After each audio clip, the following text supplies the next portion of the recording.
So hey everyone, welcome back to your channel Medical Prep, and if you are new on this channel then please subscribe to it and click on the bell icon for latest updates. So our today's discussion on formed elements of blood. Last video में हमने बात किया था कि blood क्या है, blood की composition क्या है. तो हमने ब्लड को टू पार्ट्स में डिवाइड किया था, that is plasma and formed elements. तो प्लाज्मा कितना था हमारा, एक क्लियर एक्स्ट्रा सेल्यूलर फ्लूइड था जो कि 55% ऑफ ब्लड था, and formed elements 45% of blood. ठीक है.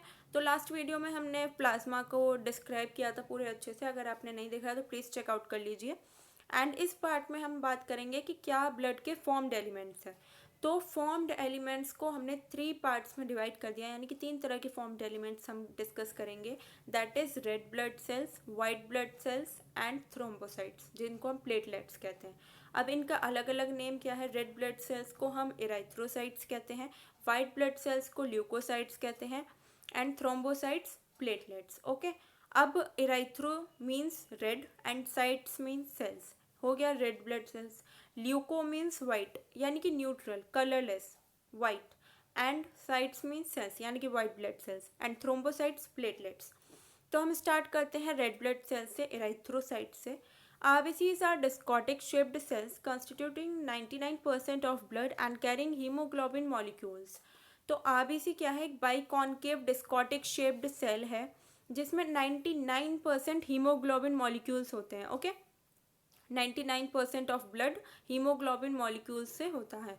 Each cell is surrounded by a colorless envelope covering a semi-liquid material having 65% water and 35% solids. अब हमारी जो हर सेल होती है वो कलरलेस एनवेलप पे से कवर होती है, जिसमें जो लिक्विड मटेरियल होगा उसमें 65% वाटर होगा एंड 35% सॉलिड्स होंगे. अब उन सॉलिड्स को भी बाइफर्गेट कर देते हैं. 35% में से 33% जो होगा वो हीमोग्लोबिन होगा, एंड 2% में आएगा जैसे कि फॉस्फोलिपिड्स आ रहे हैं, प्रोटीन आ रहा है, कोलेस्ट्रॉल एस्टर्स या न्यूट्रल फैट. ओके. अब हम फंक्शंस देख लेते हैं इसके कि फंक्शंस क्या क्या हैं आरबीसीज के. सो फर्स्ट और मेन फंक्शन जो आरबीसी का है वो ऑक्सीजन ट्रांसपोर्ट है, यानी कि ऑक्सीजन को ट्रांसपोर्ट करना. अब आरबीसीज जैसे कि हमने देखा हीमोग्लोबिन है 99% ऑफ ब्लड. ठीक है. तो एक हीमोग्लोबिन के 4 आर्म्स होते हैं, जिन जो कि मतलब 4 हाथ मान लीजिए आप, और चारों हाथों से वो एक एक ऑक्सीजन पकड़ रहा है. ओके. यानी कि 1 हीमोग्लोबिन कैरीज 4 ऑक्सीजन मॉलिक्यूल्स. तो इस तरह से ऑक्सीजन ट्रांसपोर्ट कराता है, आरबीसी का एक फंक्शन है main. Second is release of ATP and vessel dilation. जिस टाइम पर वेसल्स कॉन्स्ट्रिक्ट होती हैं उस टाइम पर क्या होता है, आरबीसीज पे बहुत ज़्यादा प्रेशर होता है, लो हो जाती है ब्लड लेवल एंड बहुत ज़्यादा प्रेशर होता है आरबीसीज पर. उस टाइम पर एटीपी रिलीज होता है, वो एटीपी हेल्प करता है कि आपकी वेसल्स को डायलेट कर सके. तो उसी को कहते हैं release of ATP and vessel dilation. Third one is release of S nitrosothiols. Same thing, S nitrosothiols RBC release करता है जब हमारा टिश्यू डैमेज हो जाता है या कहीं पर भी प्रॉब्लम आ जाती है. उस टाइम पर उसको मोर ब्लड पहुंच सके उस प्रोवाइडिंग साइट पर जहाँ पर डैमेज हो रहा है. Okay. Fourth one is immunity से हम समझ सकते हैं पैथोजेंस. पैथोजेंस क्या होते हैं, डिजीज कोजिंग ऑर्गेनिज्म या बैक्टीरिया. आप एग्जांपल ले लीजिए एक कि बैक्टीरिया है कोई भी, अब उसको डाइजेस्ट करना है तो उस टाइम पर हमारे फ्री रेडिकल्स रिलीज होते हैं. जब उसको ब्रेक करते हैं तो वो फ्री रेडिकल्स जो हैं बैक्टीरियल सेल वॉल को रप्चर कर देते हैं, मेम्ब्रेन को रप्चर कर देते हैं. तो उससे क्या होती है, हमारी बॉडी को इम्यूनिटी प्रोवाइड होती है. ओके. अब second one is white blood cells also known as leucocytes. WBCs are fight against external organism, means जैसे कि फॉरेन पार्टिकल्स जो भी आ रहे हैं हमारी बॉडी में. Okay. They are described according. अब उनको कैसे कैसे डिस्क्राइब किया गया WBCs को, उनकी कैरेक्टरिस्टिक्स के अकॉर्डिंग, मॉर्फोलॉजी के अकॉर्डिंग, स्टेनिंग प्रॉपर्टी के अकॉर्डिंग कि कौन कौन से केमिकल से स्टेन हो रहा है, एसिडिक है, बेसिक है, न्यूट्रल है. They are granulocytes and agranulocytes. अब हम WBCs को 2 पार्ट्स में डिवाइड करते हैं, ग्रेनुलोसाइट्स एंड ए ग्रेनुलोसाइट्स. अब जैसे कि नेम ही डिफर कर रहा है आपको कि ग्रेनुलोसाइट्स जो है वो उसका मतलब है ग्रेन्यूल्स प्रेजेंट होंगे, and agranulocytes granules present नहीं होंगे. Okay. Corresponding to the presence और absence of granules. Okay. Now the next one is हम देखते हैं ग्रेनुलोसाइट्स और ए ग्रेनुलोसाइट्स के बारे में. तो ग्रेनुलोसाइट्स को हमने 3 पार्ट्स में आगे डिवाइड किया है, जिसमें आएगा न्यूट्रोफिल्स, एओसिनोफिल्स एंड बेसोफिल्स. ओके. सो इन तीनों को पढ़ने से पहले हमें पता होना चाहिए कि ग्रेनुलोपोएसिस क्या होता है। तो ग्रेनुलोपोएसिस सिंथेसिस ऑफ ग्रेनुलोसाइट्स, आप सिंपल याद रखिएगा, ग्रेनुलोसाइट्स का सिंथेसिस करना ग्रेनुलोपोएसिस। ओके, अब first one is neutrophils. Neutrophils में क्या आएगा, 50 to 70% of WBC are known as neutrophils. अब न्यूट्रोफिल्स को आप वर्ड को तोड़ दीजिए, जितना ज़्यादा आप वर्ड को तोड़कर पढ़ेंगे उतना ज़्यादा आपको पढ़ने में भी आसानी होगी एंड ईजी होगा। तो न्यूट्रो मीन्स कि मतलब न्यूट्रल, इनगल्फ करना है, न्यूट्रल।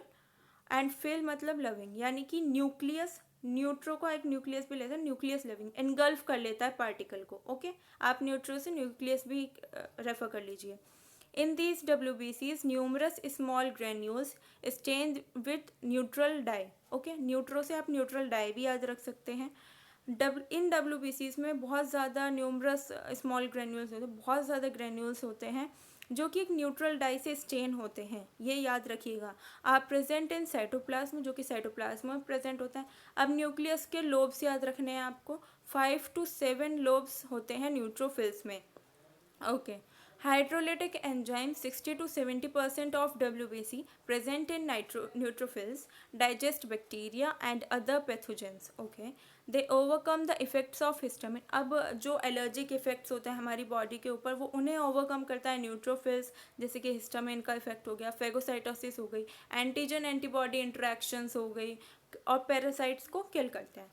अब हम नेक्स्ट पढ़ते हैं, नेक्स्ट क्या है हमारा, यूसिनोफिल्स, जो कि 1 to 5% है WBC का।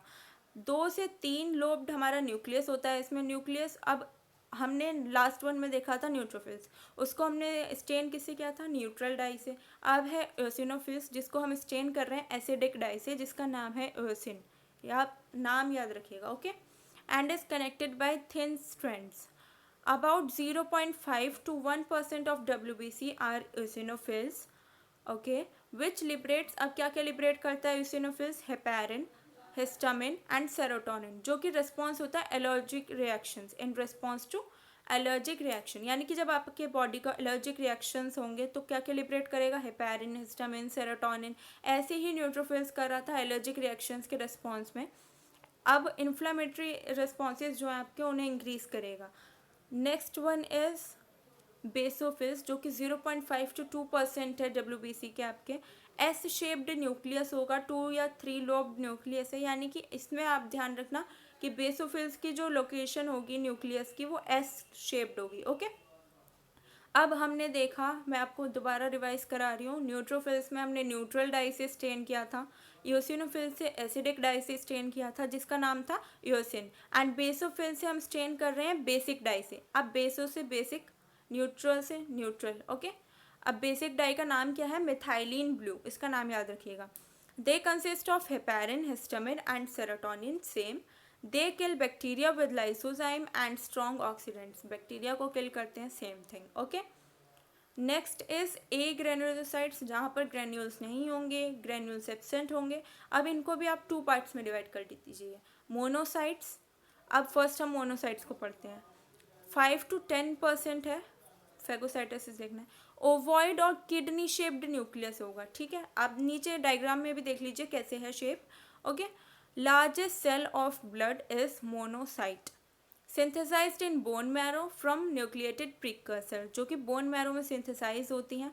अब मैच्योर सेल्स जो होती हैं वो 3 से 8 घंटे तक होती हैं ब्लड में, पर जब टिश्यूज़ का माइग्रेशन होता है तो ये मैच्योर और ज़्यादा मैच्योर हो जाती हैं, लार्ज सेल्स में कन्वर्ट हो जाती हैं, दैट इज़ मैक्रोफेजिस, यानी कि बिग ईट, मैग्रो बिग, फेजिस ईट करना। Okay, surviving for long duration in tissues, they remove, bacteria को रिमूव कर देंगी, प्रोटोजोआ को रिमूव कर देंगी, डेड सेल्स को रिमूव कर देंगी, फॉरेन जितने भी पार्टिकल्स होंगे सबको रिमूव कर देंगी। ओके, मोनोसाइट्स बहुत ही largest cell of blood, monocytes. Okay, याद रखिए। सेकेंड वन इज लिम्फोसाइट्स, जो कि 20 to 40% ऑफ WBC है। Small and slightly spherical with large nuclei, जैसे कि डायग्राम में रेफर है, स्मॉल है, बहुत ज़्यादा, स्लाइटली छोटा सा स्फेरिकल भी मान लीजिए आप, लार्ज न्यूक्लियाई है। मॉर्फोलॉजिकली कंटेन 2 कैटेगरीज, जैसे कि अब हम बाहर से देखें तो हमें कैसे पता चले कि क्या लिम्फोसाइट्स में कैसे डिफर करना है। तो 2 में कैटेगरीज हैं, एक तो न्यूमरस है, बहुत ज़्यादा हैं और छोटे छोटे लिम्फोसाइट्स होंगे, एंड एक तरफ बहुत बड़े बड़े लिम्फोसाइट्स, तो दो पार्ट्स में हमने डिवाइड कर दिया इसको भी. Primary precursors lymphoblast and pro lymphocytes in bone marrow produce lymphocytes. Okay, most common lymphocytes are, बहुत ज़्यादा कॉमन लिम्फोसाइट्स कौन कौन सी हैं? स्मॉल लिम्फोसाइट्स, लार्ज लिम्फोसाइट्स, जैसे कि स्मॉल तो न्यूमरस होती हैं, बहुत ज़्यादा होती हैं, लार्ज हो गई. बी लिम्फोसाइट्स को आर्मी सेल्स भी बोलते हैं. T lymphocytes, T cells, inflammatory reactions. Natural killer cells जिनको एनके सेल्स भी बोल देते हैं. एंड टी सेल्स का हमने बहुत सारे पार्ट करना है, टी हेल्पर, टी सप्रेसर, बहुत ज़्यादा. ठीक है, अब हम नेक्स्ट देखते हैं WBCs के फंक्शन क्या क्या है. तो फर्स्ट फंक्शन है फेगोसाइटोसिस. फेगो मतलब ईट एंड साइटोसिस सेल. तो यानी कि अब हमने न्यूट्रोफिल्स में देखा था कि वो क्या करता है, न्यूट्रल न्यूक्लियस से कॉरस्पॉन्डिंग एंड लविंग. ओके, यानी कि इनगल्फ कर लेता है फॉरेन पार्टिकल्स को, डाइजेस्ट कर लेता है. Second is antibody formation. Lymphocytes जो है वो बीटा सेरम ग्लोब्यूलिन फॉर्म करता है, गामा सेरम ग्लोब्यूलिन फॉर्म करता है. Third one is fibroblast formation. जब बहुत ज़्यादा इन्फ्लामेशन होता है इन्फ्लामेशन साइट्स पर, तो उस टाइम पर लिम्फोसाइट्स ट्रांसफॉर्म हो जाते हैं फाइब्रोब्लास्ट में और उस जगह को रिपेयर करते हैं. ओके, फोर्थ इज ट्रिफॉन्स सिंथेसिस. लास्ट वीडियो में बताया था मैंने ट्रिफॉन्स का क्या रोल होता है, न्यूट्रिशन प्रोवाइड करना, ग्रोथ प्रोवाइड करना एंड रिपेयर करना उस जगह को. Fifth one is heparin secretion, जैसे कि बेसोफिल्स हेपेरिन सिक्रेशन कर रहे थे हमारा. And the last is not the least anti histaminic fiction. Okay, यानी कि हिस्टामिन के अगेंस्ट जो फंक्शन करते हैं वो. अब आते हैं प्लेटलेट्स पे, हमारा last, that is also called thrombocytes. Very small, बहुत ज़्यादा छोटे होते हैं. न्यूक्लिएटेड डिस्क हैं जिसमें डायामीटर 2 to 4 माइक्रोमीटर होगा. Obtained from cytoplasm of megakaryocytes. Megakaryocytes के साइटोप्लाज्म से मिलता है इन रेड बोन मैरो में. ओके, इस constituent promote blood clotting leading to haemostasis. Haemostasis क्या होता है? Bleeding stop. Okay, platelets count lies between 200 into 10 की पावर 9 एंड 350 इंटू 10 की पावर 9. आप इस नंबर को बहुत याद रखिएगा, ये ज़्यादातर कॉम्पिटिटिव एग्ज़ाम में भी एंड आपको कोई भी एग्ज़ाम में बहुत हेल्प करेगा. अब फंक्शन क्या है प्लेटलेट्स के? वैसो कॉन्स्ट्रिक्शन, यानी कि जब वेसल्स में प्लेटलेट्स इकट्ठे हो जाएंगे एक जगह तो वहाँ पर डैमेज कर देंगे उस वेसल्स को, ब्लड वेसल्स को कॉन्स्ट्रिक्ट कर देंगे. Second is platelet plug formation. Same thing, positive feedback mechanism है एक, कि वहाँ पर एक प्लग टाइप का बना लेंगे जमा होकर और उसकी रिपेयरिंग होगी. Third one is coagulation blood clotting. Same, जहाँ पर हमारा एक इनसॉल्यूबल होता है, मैश इनसॉल्यूबल थ्रेड्स होते हैं, मैश लाइक स्ट्रक्चर बना लेते हैं बहुत ज़्यादा थ्रेड्स, एंड उसका क्या कहा है, मतलब आरबीसीज को ट्रैप करना. ओके, तो उस टाइम पर कोएगुलेशन हो जाती है. First one is extrinsic pathway and second one is intrinsic pathway. आप इसके बारे में सिर्फ इतना ध्यान रखिए कि एक्सट्रेंसिक पाथवे जो है बहुत रैपिड प्रोसेस है एंड टिश्यू डैमेज के केस में बहुत ही सेकेंड्स में वर्क हो जाता है. बट जो एंट्रेंसिक पाथवे है बहुत ही स्लो प्रोसेस है, 3 to 6 मिनट्स लेता है किसी भी उसके लिए. Last is fibrinolysis. Fibrin means fibrino fibres and lysis मतलब स्प्लिटिंग. ओके, सो हमारा आज का लेक्चर यहीं पर ही ख़त्म होता है. And if you like this video please like and comment below. Thank you for watching me. Thank you.